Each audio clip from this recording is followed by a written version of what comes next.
Muy buenas tardes. El Tecnológico de Monterrey les da la más cordial bienvenida al espacio de conferencia en línea Forum, presentando elementos que conforman un ecosistema de aprendizaje, que será impartida por el maestro José Alberto Herrera Bernal, líder de producción de cursos del Tecnológico de Monterrey, de la Escuela de Humanidades y Educación, quien nos compartirá de su valiosa experiencia en este tema. Les pedimos de favor a todos los asistentes mantengan sus micrófonos en silencio durante la exposición, que tendrá una duración de 50 minutos, y posteriormente daremos un espacio de 10 minutos para la sesión de preguntas y respuestas. Sin más preámbulos, cedo la palabra al maestro José Herrera. Bienvenido y muchas gracias por acompañarnos. Muchas gracias, Daniel. Muy buenas tardes a todos. Es para mí un placer poder compartir estos minutos con todos los asistentes. Les agradezco de antemano la oportunidad de acompañarnos, de permitirme compartir algo de la información, de la experiencia que he podido ir adquiriendo. Es para mí un grato placer hacerlo. Y pues bueno, el tema de hoy es los elementos que conforman un ecosistema de aprendizaje. Antes de entrar, digamos, de lleno a lo que es el tema de un ecosistema de aprendizaje, quisiera yo, pues un poco de contexto, compartir con ustedes un poco de contexto, que lo que es...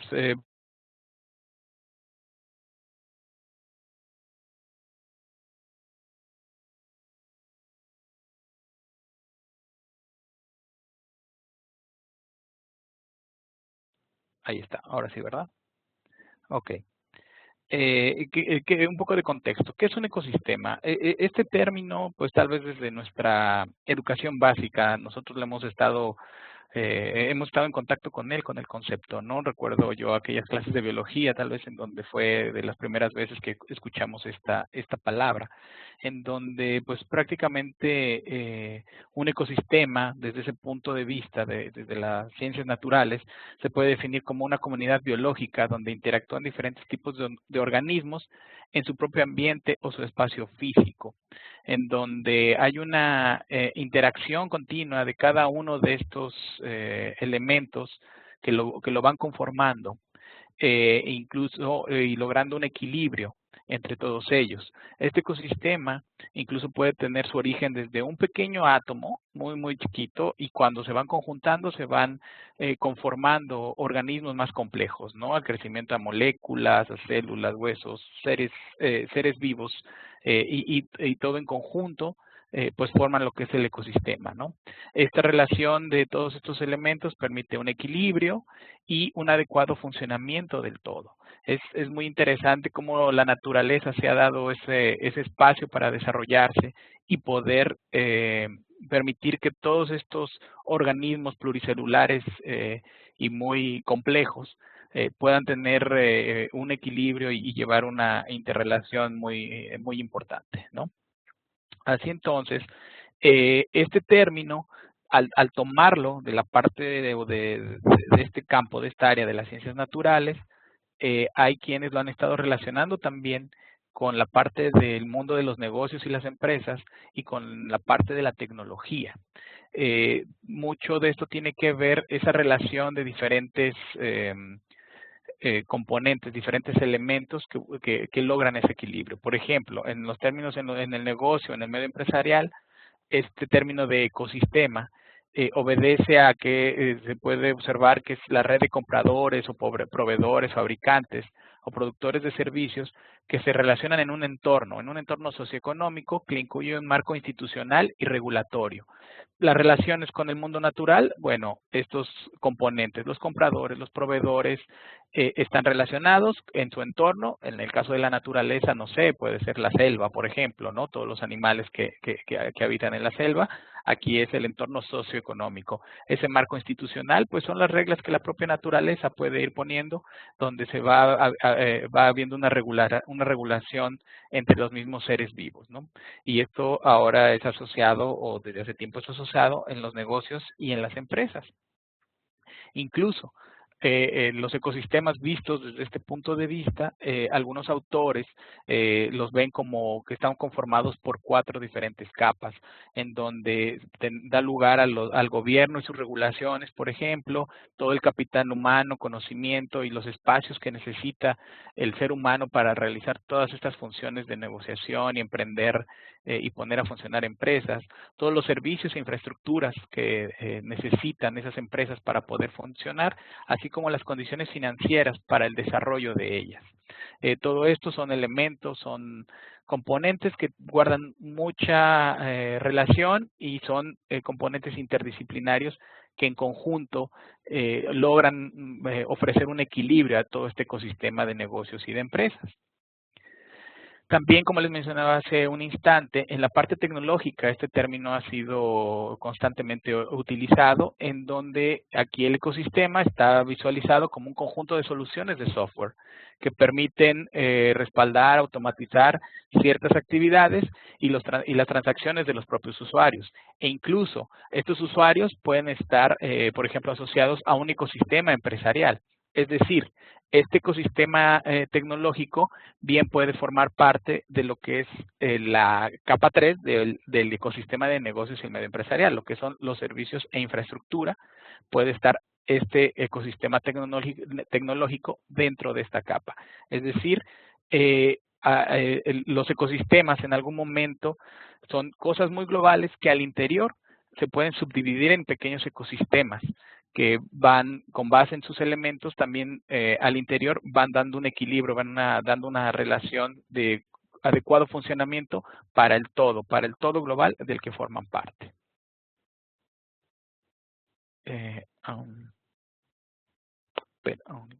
Perdón, ¿lo minimizo? ¿O qué es? Ah, ok. Ya, es que, bueno, me estaba lloviendo, pero ya se desapareció, ¿verdad? Ok, muy bien, perdón. Ok, continuamos. Y tomando como base este contexto de la naturaleza, del mundo empresarial, de la tecnología, es que varios expertos en educación han empezado también o han estado utilizando de ya algunos años hacia acá este término de ecosistema aplicado a la educación, ¿no? Donde estos expertos en educación lo que buscan es acercar diferentes opciones de aprendizaje con base en esta analogía del ecosistema conformado por diferentes elementos, elementos que permitan adecuar a la transformación que ha tenido la sociedad, a una transformación que ha ido desde lo laboral, lo político, lo económico, lo cultural, y donde muchos factores van incidiendo en el comportamiento de los seres humanos desde el punto de vista educativo. Y esto también ha provocado que entonces las instituciones educativas busquen adaptarse a este nuevo ritmo de crecimiento, a estas nuevas fuentes de información con las que se puede encontrar el ser humano, todos los medios de comunicación como son las redes sociales, la televisión, los periódicos, simplemente el Internet, ha obligado a que las instituciones educativas estén pensando en cómo ir evolucionando también la forma de educar, de cómo ir compenetrando cada uno de los componentes que las conforman para dar paso a la generación de modelos coherentes que ayuden a las personas a ser más competentes, a desarrollar fuertemente sus actitudes, habilidades, valores, es decir, que sean personas formadas bajo, digamos, lo que se conoce el concepto de competencias, que ellos sepan el saber hacer en diferentes contextos, ¿sí? Entonces, bajo este enfoque del ecosistema de aprendizaje y que cada una de las instituciones educativas que actualmente existen buscan de alguna forma ir creciendo, ir evolucionando, les voy a compartir o vamos a tomar como referencia esta definición de ecosistema de aprendizaje, que es visualizado como un conjunto de elementos donde sus componentes ayudan a mejorar la efectividad individual y organizacional, conectando personas y brindándoles apoyo con una amplia gama de contenidos, procesos y tecnologías para impulsar el desempeño, en especial de los aprendices. o nuestros estudiantes o los alumnos. A mí me gusta mucho ocupar este término de aprendiz, dado que el ecosistema, en este caso, busca darle las herramientas para que lo que regularmente mencionamos como alumno o como estudiante sea capaz de apropiarse de su conocimiento, de transformar el conocimiento. Entonces, creo que al lograr eso, el estudiante, el alumno, no solo pasa de ser un ente pasivo en el proceso de enseñanza-aprendizaje a un ente activo. Él se vuelve un aprendiz, tiene que estar siempre practicando, poniendo en marcha todos los conocimientos que él va adquiriendo y ahora sí que a prueba y error él va a ir creciendo y va desarrollando esos aprendizajes. Algunos, o bueno, podríamos tomar como referencia este esquema que les comparto de algunos elementos que podemos decir o definir que son los elementos que conforman a un ecosistema de aprendizaje, ¿sí? Algo muy importante de estos ecosistemas de aprendizaje es que se centran en el aprendiz, se centran en nuestro estudiante, en nuestro alumno. Es importante no perder de vista esto, dado que tal vez en ocasiones de forma inconsciente, tal vez de pronto al momento de impartir algún tipo de clase, al estudiar sobre un tema, olvidamos que nuestro usuario final, por llamarlo de alguna forma, es nuestro alumno.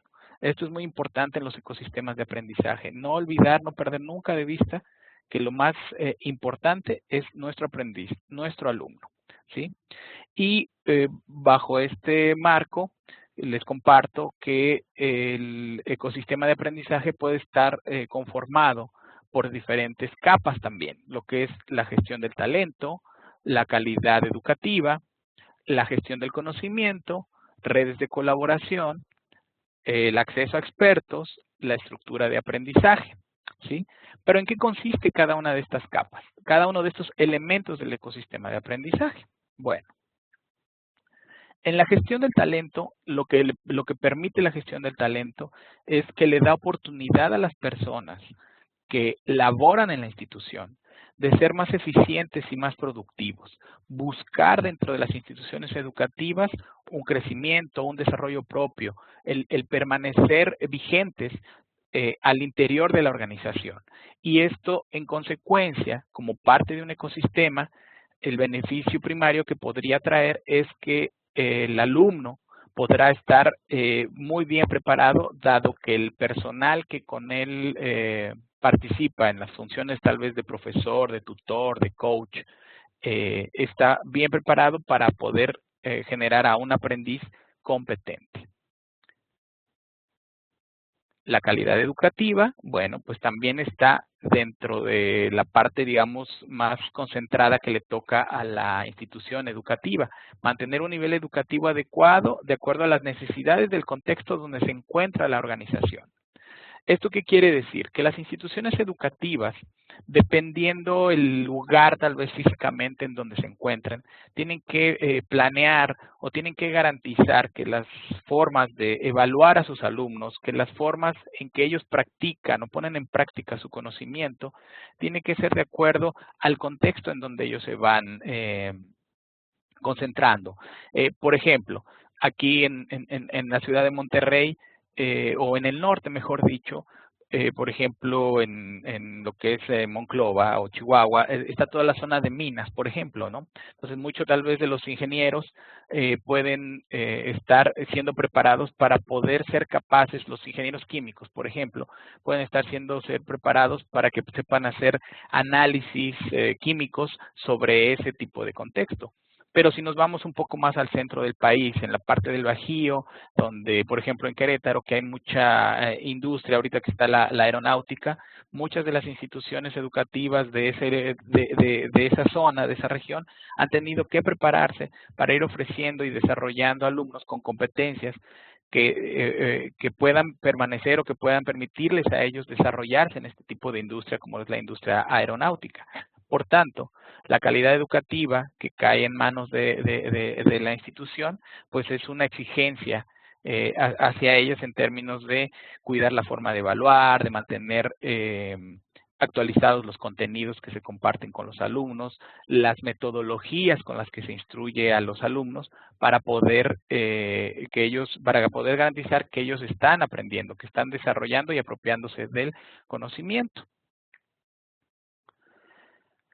En la parte de lo que corresponde a la capa de gestión del conocimiento, es aquí donde también la institución es encargada o es responsable de poder permitir que tanto profesores como alumnos, como todo el equipo administrativo, todo el equipo de soporte que está detrás del aprendiz, pueda tener acceso fácil a ciertos contenidos, a ciertos materiales, para que cada uno pueda desarrollar sus tareas.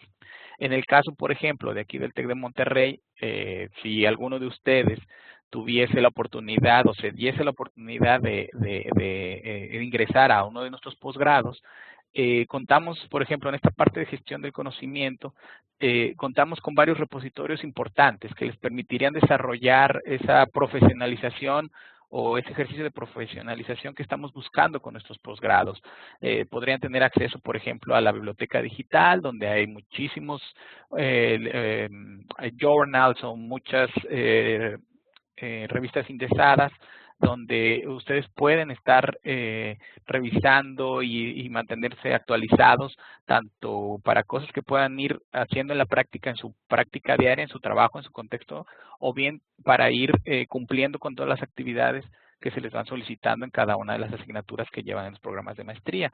También podrían tener acceso, por ejemplo, a repositorios de recursos educativos abiertos, que en la actualidad es otro tema que vale la pena en algún momento profundizar, dado que es una herramienta más que podemos agregar a nuestros recursos didácticos al momento de estar impartiendo algún tipo de experiencia de aprendizaje. Entonces, esta parte de la gestión del conocimiento se vuelve muy importante en el ecosistema de aprendizaje, dado que son de alguna forma las herramientas en cuanto a conocimiento, que son las herramientas tal vez básicas, son las que se sustenta el arranque o el despertar de esos conocimientos o de esos aprendizajes de cada uno de nuestros alumnos. En la parte de redes de colaboración, pues bueno, algo que hemos, o aquí en la institución, sobre todo si tienen la oportunidad de estudiar alguno de los posgrados con nosotros, algo que hemos estado trabajando es el poder generar el conocimiento no solo de forma individual, sino de una forma colaborativa. ¿Esto qué quiere decir? Que tratamos de estimular el intercambio de conocimientos, la generación de conocimientos entre alumnos de diferentes lugares, de diferentes contextos.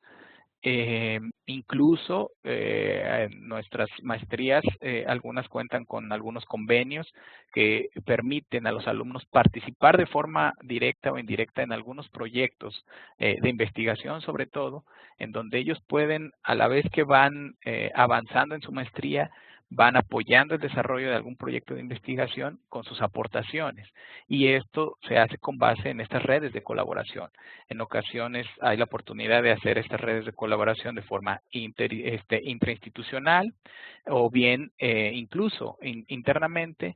Los mismos profesores de diferentes programas pueden colaborar entre ellos para ir generando nuevo conocimiento, y con base en esto también los alumnos pueden ir haciendo esas colaboraciones interdisciplinarias.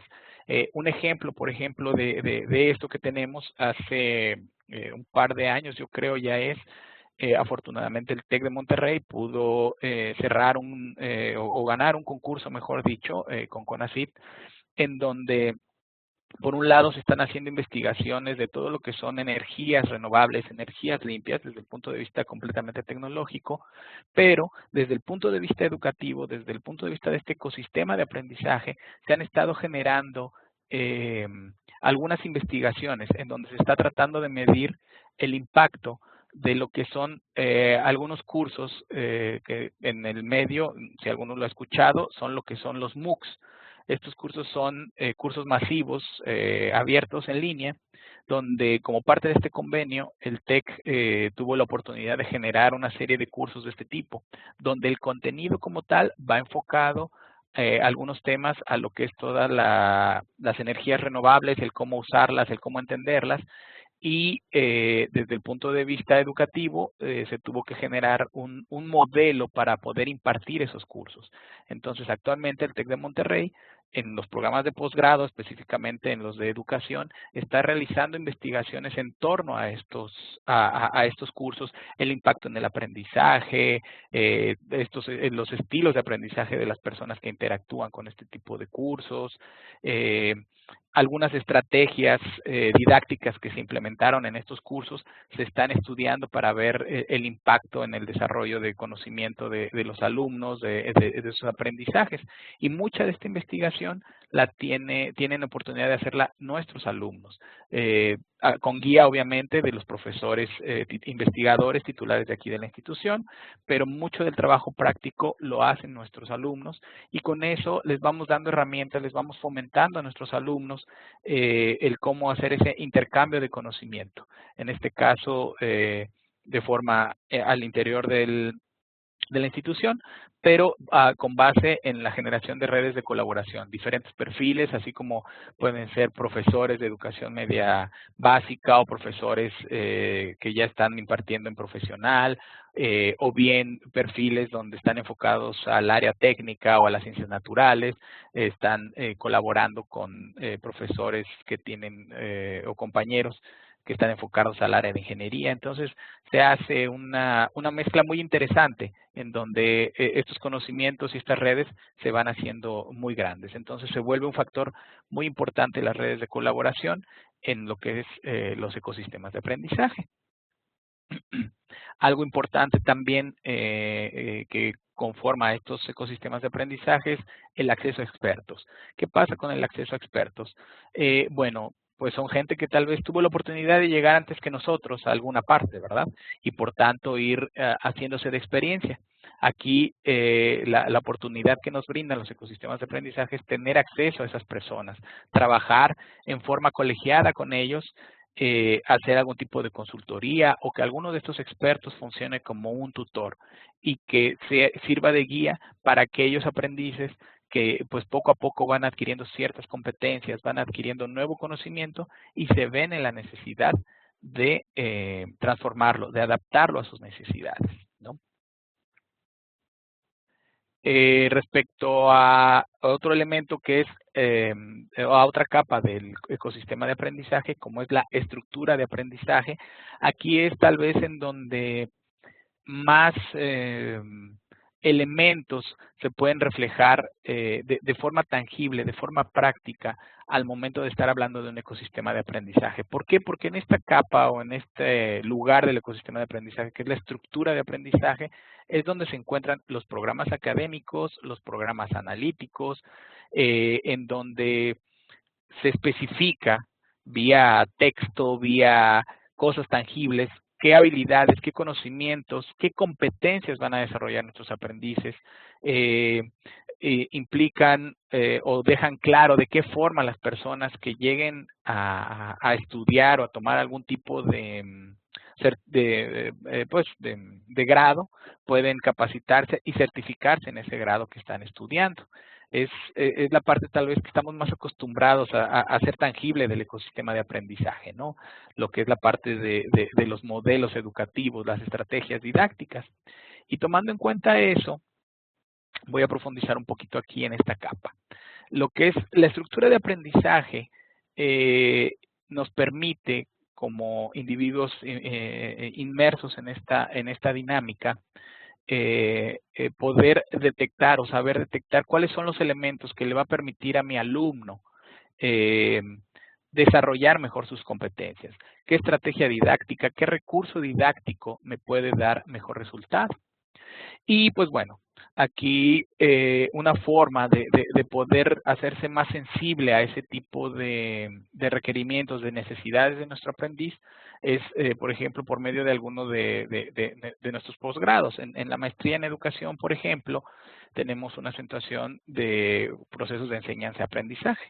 En esta acentuación, a grandes rasgos, lo que vamos abordando en las diferentes materias es, por ejemplo, ser capaces de poder identificar o hacer el diseño curricular de alguna materia, el poder diseñar o identificar cuál es la mejor forma de evaluar a nuestros alumnos, que no solo pensemos en que la única forma son los exámenes, por ejemplo, ¿no? Podemos probar nuevas metodologías de evaluación, como lo puede ser algún portafolio de trayectoria de nuestro alumno, algún portafolio de evidencias, o bien hacer algún tipo de evaluación que le llamamos nosotros evaluación 360, donde después de una actividad colaborativa logramos hacer que entre todos los alumnos se evalúen de una forma en que esa evaluación enriquezca el aprendizaje de cada uno de los integrantes del equipo.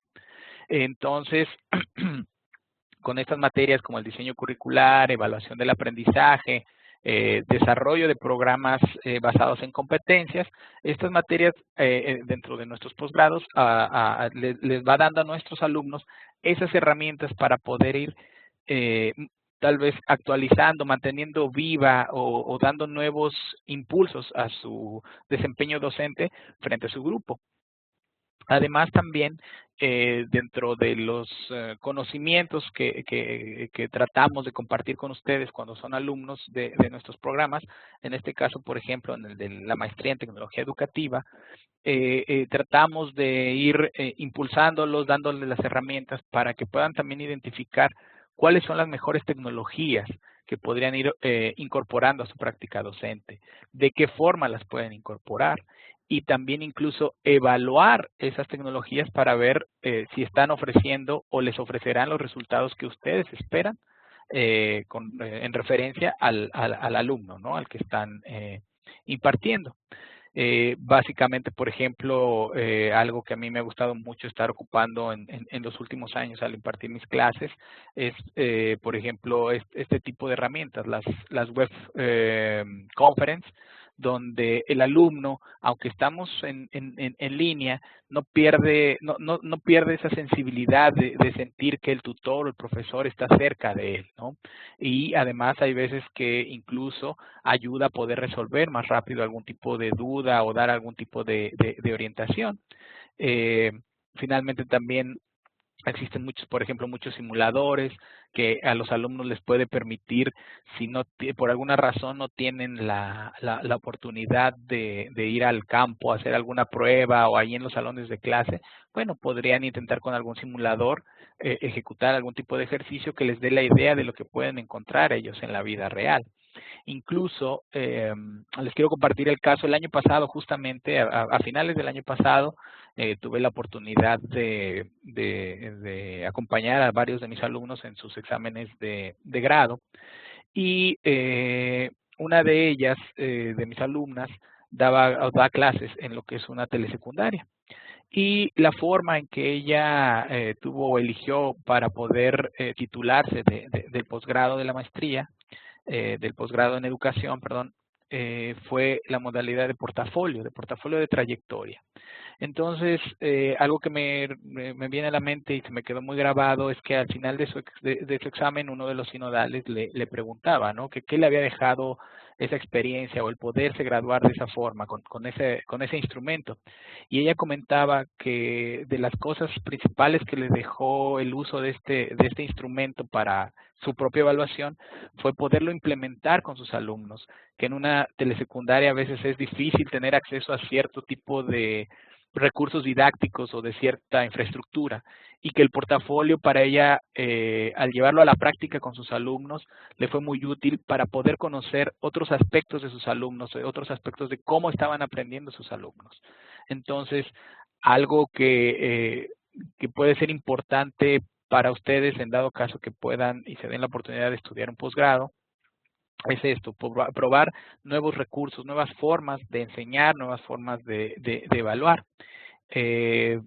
Incluso, bueno, actualmente, tanto para nuestro programa de tecnología educativa como en educación, estamos trabajando para que nuestros alumnos obtengan el grado de maestro. Les estamos ofreciendo diferentes alternativas.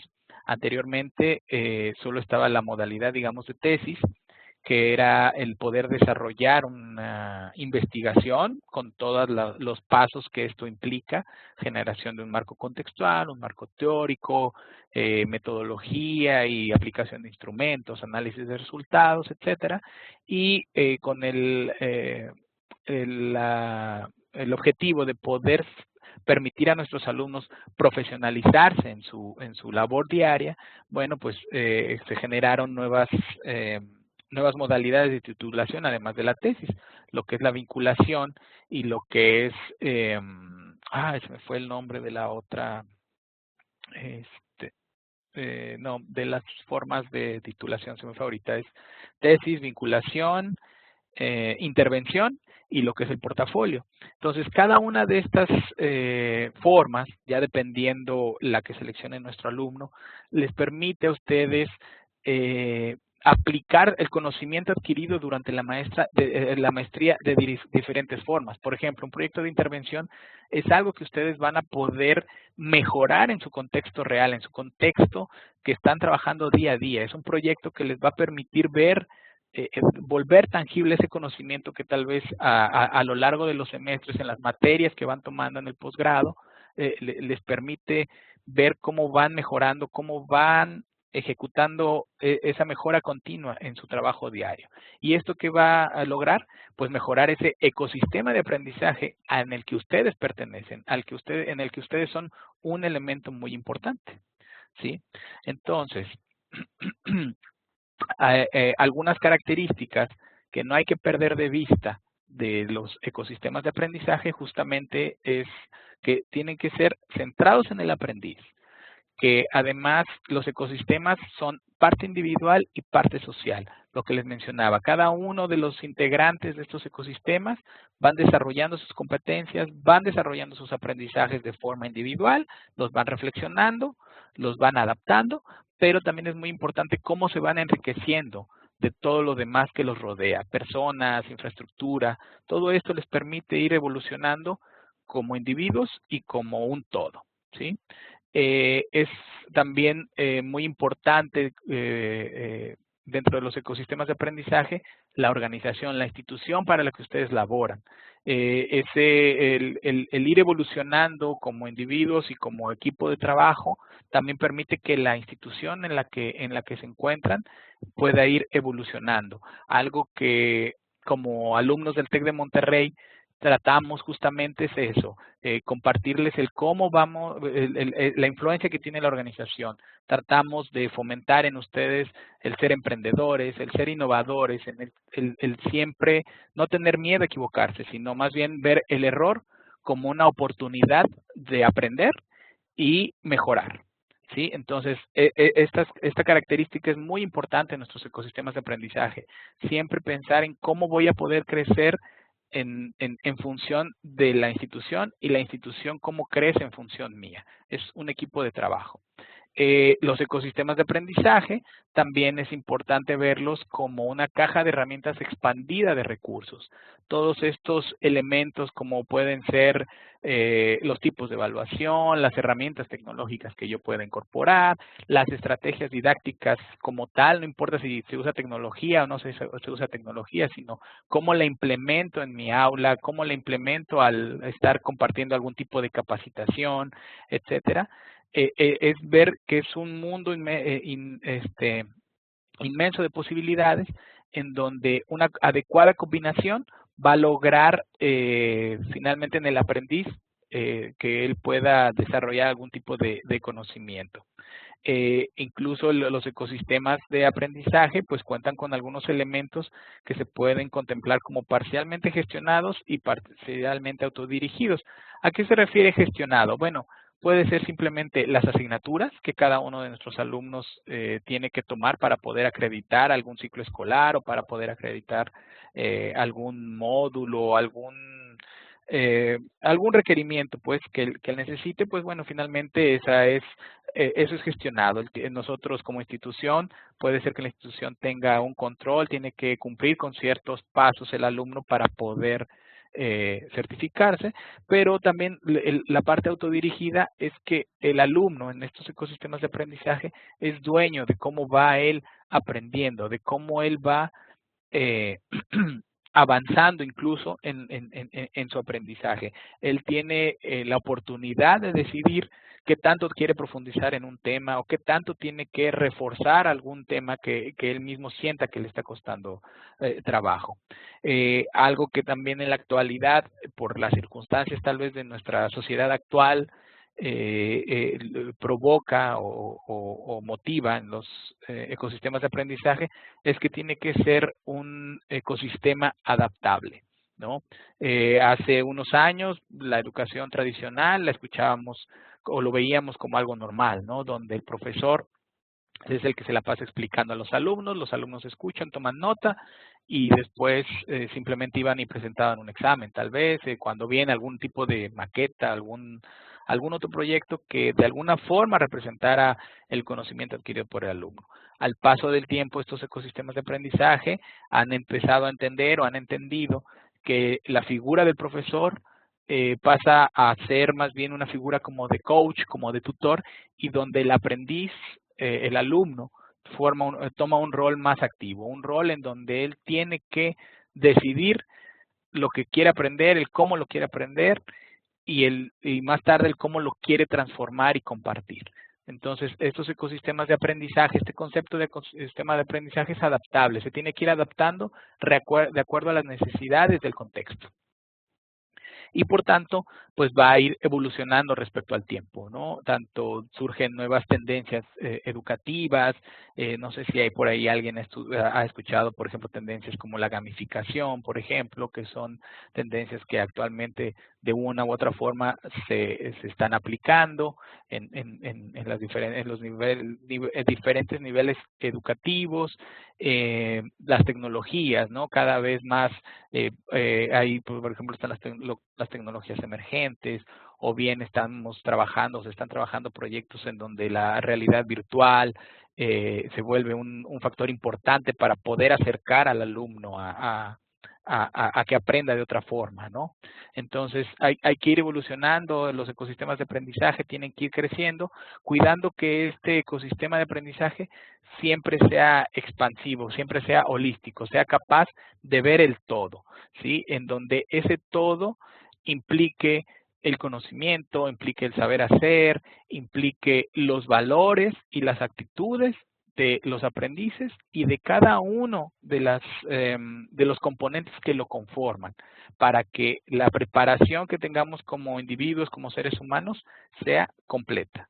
No perdamos ningún tipo de ángulo, no perdamos ningún punto de vista del entorno que nos rodea, porque al final del día todo lo que aprendamos o lo que apliquemos o lo que ejecutemos, más allá de afectarnos tal vez o beneficiarnos como individuo, también termina repercutiendo en todo lo demás que nos rodea, ¿no?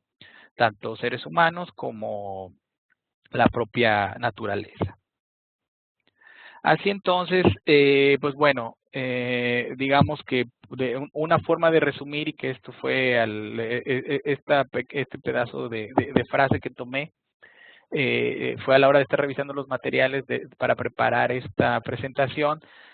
Yo como visualizo un poco el ecosistema de aprendizaje es que es un lugar, un espacio, ¿sí? Donde podemos compartir el conocimiento y que no importa qué tan lejos, qué tan cerca estemos, si es de forma presencial o si es de forma virtual, el aprendizaje siempre puede derribar esos muros y que podamos compartir todas nuestras experiencias en beneficio de todos, no solo de nosotros como individuos. Entonces, pues bueno, hasta aquí llegaría mi presentación. No sé por ahí si Daniel tenga ahí algunas preguntas o existe alguna observación de los asistentes. Muchas gracias al doctor Daniel. Muchas gracias al maestro José Herrera por su interesante exposición. Daremos inicio a la sesión de preguntas y respuestas. Recuerden que pueden hacerlo a través del chat que se encuentra en la parte inferior del listado de participantes. Ya tenemos algunas y nos dice la primera pregunta. ¿Qué autores o expertos fundamentan este ecosistema de aprendizaje? Ah, mira, bueno, qué bueno que lo mencionas. Digo, aquí pongo en pantalla algunas de las referencias que tomé para construir esta presentación. En lo particular y específicamente de este espacio que di, me gustó mucho los puntos de vista de Rosenberg y Foreman. Ellos tratan de hacer mucho hincapié en los componentes que conforman al ecosistema y el cómo cuidar la calidad de ese ecosistema.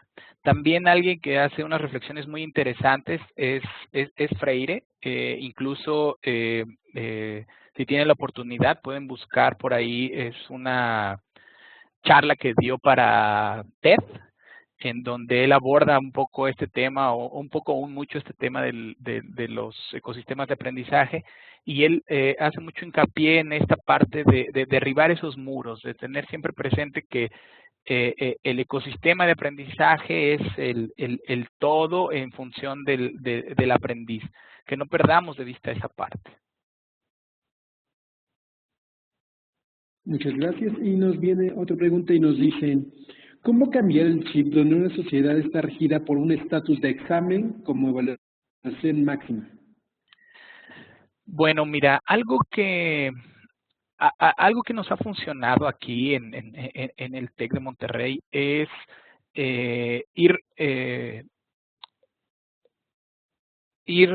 a hacerlo. Me explico. Primero, hacerlo e ir obteniendo ciertos resultados. Y con esos resultados ir evangelizando a cada uno de los profesores o ir evangelizando a cada una de esas personas que solo creen en el examen como como la única herramienta o la herramienta válida de evaluación, ¿no?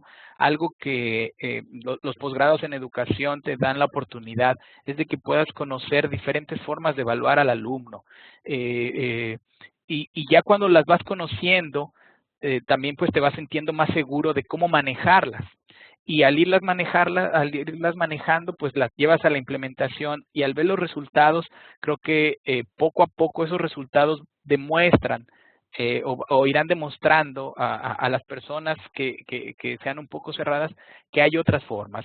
No es fácil, eso sí hay que tenerlo en cuenta, no es fácil, pero creo que es poco a poco ir picando piedra. Mientras uno sea tal vez el primero en probarlo y arriesgarse a hacer ese cambio, creo que desde ahí es la primera forma en que podemos ir cambiando esta perspectiva de que solo el examen puede ser una forma de evaluar. De hecho, aprovecho esta pregunta para compartirles una experiencia de hace unos meses. Aquí en el tecnológico, apoyando a un profesor de nivel profesional del área de fotografía. Él estaba muy inquieto de cómo iba a evaluar justamente a sus alumnos, porque él regularmente los evaluaba con un examen de conocimientos teóricos sobre la fotografía. Les preguntaba tal vez, sí les dejaba algunas prácticas, pero su forma más concreta de evaluar al alumno era un examen en donde les hacía preguntas técnicas, ¿no? De qué es el enfoque, qué es la composición, cómo definirías el cuerpo o el objetivo de una cámara, etcétera, ¿no? Y por la modalidad en que iba a impartir el curso, él estaba preocupado porque decía, es que sin mi examen, ¿cómo voy a evaluar al alumno? Y entonces la propuesta que se le hizo fue que sus alumnos generaran una especie como de portafolio de fotografías. Entonces, a lo largo del semestre, el alumno tuvo que poner en práctica sus conocimientos de fotografía, tomando fotos, diferentes técnicas, diferentes requerimientos para las fotografías, y él tenía que escoger las 20 mejores fotografías que haya logrado en el semestre.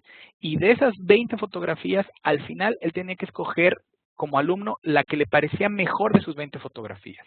Una vez que seleccionó esas 20, el profesor lo que le pedía era un ensayo. Descríbeme con palabras, con tus propias palabras, el por qué esa es la mejor fotografía para ti.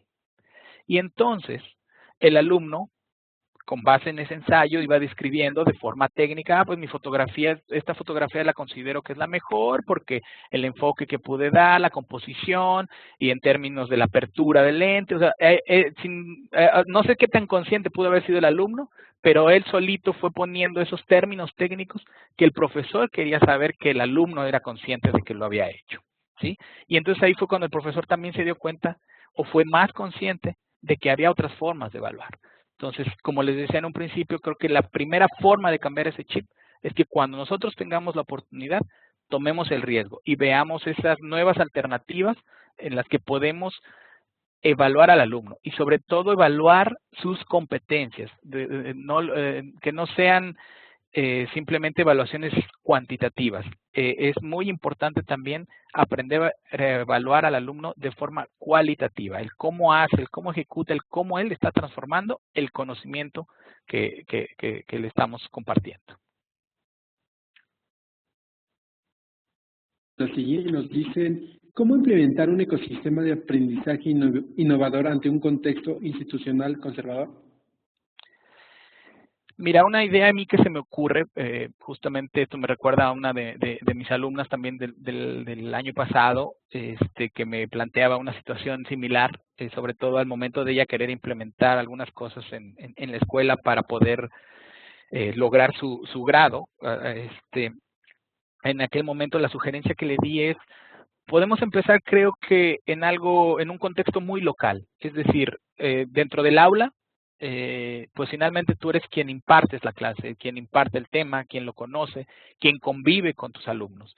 Entonces, así un poco como en la evaluación que hay que ir evangelizando, creo que también en esta parte de ir implementando un ecosistema de aprendizaje, donde vamos introduciendo nuevas tecnologías, nuevas estrategias, creo que podemos ir, el primer paso sería empezar en nuestra aula, en nuestro espacio.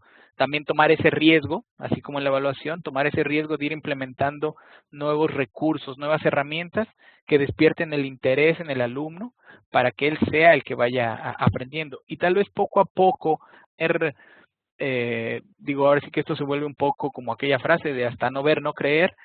Al tener nosotros resultados en esos contextos, en esos pequeños contextos donde nosotros nos encontramos día a día, esos resultados te pueden ir tal vez a ir abriendo la puerta en estas instituciones que son un poco conservadoras, ¿no? El ir demostrando que hay formas de garantizar la calidad educativa y que sean formas novedosas e innovadoras y de cara a los alumnos, ¿no?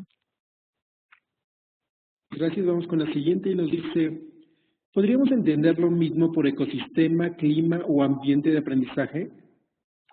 Mira, yo pensaría que son términos diferentes. El ecosistema de aprendizaje lo veo como este todo compuesto por todos estos elementos que pueden ser los recursos didácticos, la tecnología, toda esta parte de gestión del conocimiento.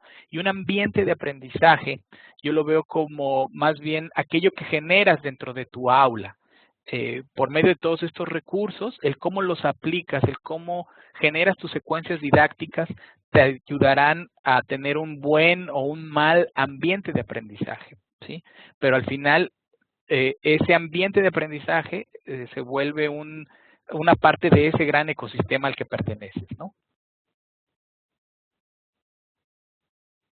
Y nos dice la siguiente, ¿este ecosistema debe aplicarse desde la primaria o solo en la universidad?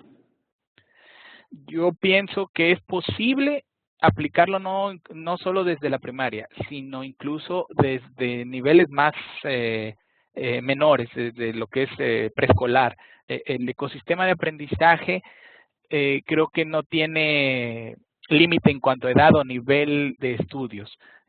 Yo considero que se puede aplicar desde el kinder, el preescolar, la primaria, secundaria, en la universidad.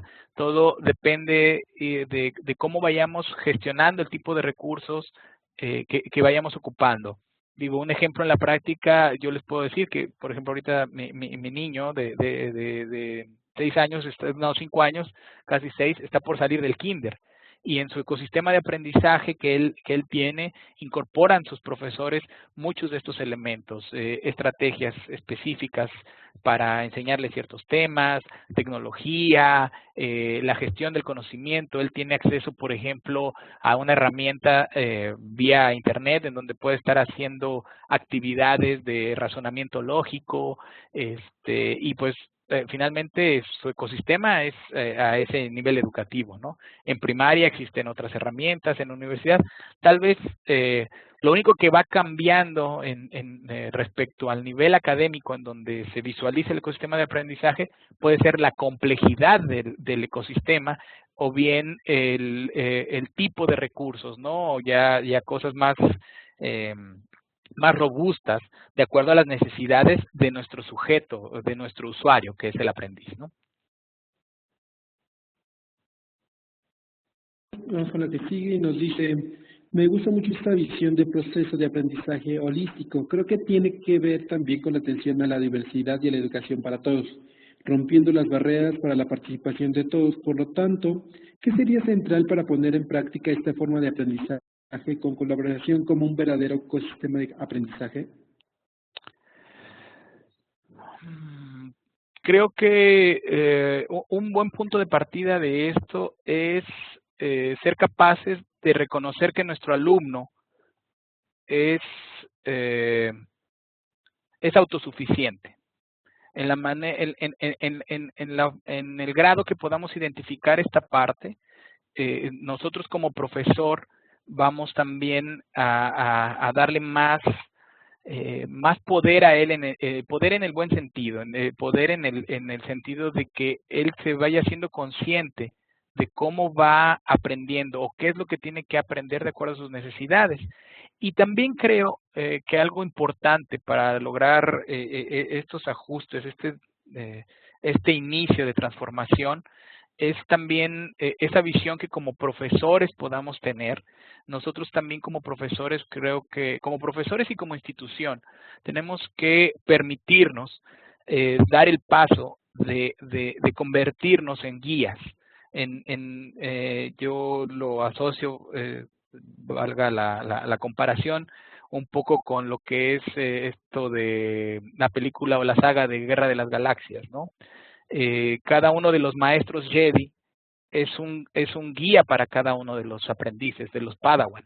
Entonces, creo que en el momento que nosotros podamos, como institución y como profesores, también permitirnos dar ese paso, dejarnos de ver como esa fuente primordial o inicial o única de conocimiento, creo que eso también va a ayudar mucho, ayuda mucho a ese cambio. Siguiente, y nos dicen, ¿cómo podemos aumentar la cuestión en el alumno de ser capaz de autodirigirse para que puedan cumplir con los objetivos de aprendizaje? ¿Me repites otra vez la pregunta, por favor? Sí, nos dice, ¿cómo podemos fomentar la cuestión en el alumno de ser capaz de autodirigirse para que pueda cumplir con los objetivos de aprendizaje? Ok. Yo, bueno, creo que una de las cosas que nos permitiría lograr esto es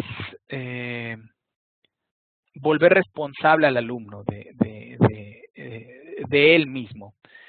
Con cosas incluso que podrían parecer insignificantes, pero desde el hecho, por ejemplo, de, no sé, el alumno, por ejemplo, cuando llega al salón de clases, un día antes le dejamos tarea, por ejemplo, ¿no? Y entonces, ¿qué pasa cuando llega el otro día al salón de clases? El profesor es el que les pide o les dice, oye, por favor, ¿me puedes traer tu cuaderno para que te revise la tarea? O le das esa responsabilidad al alumno, que lo primero que tiene que hacer al llegar al salón de clases, él tome su cuaderno, lo saque de la mochila y vaya y lo ponga en su escritorio. Creo que dándole importancia a esos pequeños detalles en donde incluso le vayamos explicando cada que tengamos la oportunidad o debamos al alumno de que él es responsable de lo que pase con él, de que todo lo que está a su alrededor está a su disposición, claro, de una forma bien dirigida, y que él es responsable de lo que vaya sucediendo, que las decisiones que tome desde no sacaste hoy en la mañana el cuaderno y no me lo dejaste en mi escritorio, yo ya no te califiqué la tarea, ¿me explico? Era tu responsabilidad, alumno, tomar el cuaderno de la mochila y ponerlo en mi escritorio para que yo pudiera revisar tu tarea o poderte apuntar la nueva tarea. O si anoté algo en el pizarrón y tenías duda, era tu responsabilidad, si no en el salón de clases, tal vez buscarme después del salón de clases para buscar una asesoría. Creo que tenemos que hacer consciente al alumno de todos los recursos que pueden estar a su disposición. Por ejemplo, una asesoría, pues simplemente el recurso podría ser el propio profesor, decirle de tal hora a tal hora yo estoy disponible para poder ayudarles con dudas de la tarea que les dejé, ¿no? Y la responsabilidad cae en el alumno en aprovechar la oportunidad de que si hay algo que en la tarea no entendió, poder ir a consultar al profesor para que le esté apoyando, ¿no? Entonces, creo que en la medida que vayamos concientizando al alumno desde estos pequeños detalles en que él es responsable de lo que suceda en su entorno, creo que él poco a poco va a ir haciéndose consciente de esa autogestión que necesita hacer, hacia dónde quiere llegar y cómo es que quiere llegar. Ya vamos por las últimas dos preguntas y la siguiente nos dice, en un bachillerato, cuando los preparas para un examen de admisión para la universidad y que necesitan tener conocimiento en una materia como por ejemplo matemáticas, si no se aplica el examen, ¿cómo sabemos si tienen los conocimientos para poder entrar a la universidad? Pues es buena pregunta. Mira, desafortunadamente, tal vez los niveles educativos en nuestro país no, pues no están homogeneizados, esa es la expresión, no son homogéneos y no pueden garantizar tal vez, o no podemos garantizar esos saberes que tiene el alumno, ¿no? Creo que es algo en lo que se tiene que seguir trabajando. Y por tanto, una alternativa podría ser, que algunas instituciones educativas lo hacen, es la implementación, por ejemplo, de lo que le llaman o les llamamos cursos remediales, en donde tratamos que el alumno, con base sí en cierto examen que evalúa o califica cierto tipo de conocimientos, pues da digamos, un rango, una calificación, y con base en eso se le clasifica en que si tiene que tomar el curso remedial o no, y entonces este tipo de herramientas o este tipo de recursos bien aprovechados pueden ayudar o pueden aportar a que esa diferencia entre niveles escolares o entre escuelas puede quedar remediado, ¿no? Y así el alumno demostrar con qué conocimientos realmente cuenta. Algo que sería increíble que sucediera es que esos exámenes de admisión, digo, que son con base en reactivos, con base en situaciones incluso operacionales, sería muy padre en esta época, con todo este tema de las competencias, este tema que nos trae a la reunión de hoy de ecosistemas de aprendizaje, que muchas de estas preguntas pudieran ser preguntas de aplicación y preguntas de aplicación de cosas que comúnmente tenemos en nuestros contextos. Les voy a poner otro ejemplo. Eso apenas me pasó hace un par de semanas. Estaba yo de visita en una clase de un profesor de física para una investigación que estamos haciendo aquí en la institución. Y él es un profesor de física que empezó a introducir el movimiento oscilatorio en su clase, lo empezó a explicar. Y algo que me gustó mucho de cómo empezó a abordar el tema es que el profesor, en lugar de ir tal vez de la forma clásica en donde vaciaba o escribía en el pizarrón, bueno, la ecuación del movimiento armónico simple es tal y tal y tal expresión matemática, ¿no? Una expresión súper fea que quién sabe quién entiende y sobre todo cómo la transformas a la vida real, ¿no? Él lo que hizo fue irse mejor a los ejemplos primero de la vida real y él empezó con los alumnos a tratarlos de hacer razonar, de que ellos mismos al final le terminaran dando la definición de que era un movimiento armónico simple, ¿no? Él empezó a ponerles ejemplos de, por ejemplo, las olas, la frecuencia de las olas del mar, incluso cómo se van generando las neuronas en los seres humanos, que eso también implica un ciclo, una frecuencia que puede ser medible. Al final también les puse un ejemplo con un péndulo, donde el péndulo lo generó ahí con una simple regla y una pelota que traía, y uno de los alumnos lo generó, y de ahí fue que los propios alumnos le dieron la definición de lo que era ese tema que él estaba empezando a explicar. Entonces, sería increíble que pudiéramos llegar nosotros a esos exámenes de admisión, no importa si es de primaria, secundaria, o de secundaria, preparatoria o profesional, que la forma de evaluar al alumno si cuenta con esos conocimientos sea por medio de esto, de cosas que él tiene en su vida cotidiana, ¿no? El que todos los días, cuando él se levanta, cuando prende el radio, prende la luz, al final para él es por inercia tal vez muchas de las cosas que hace.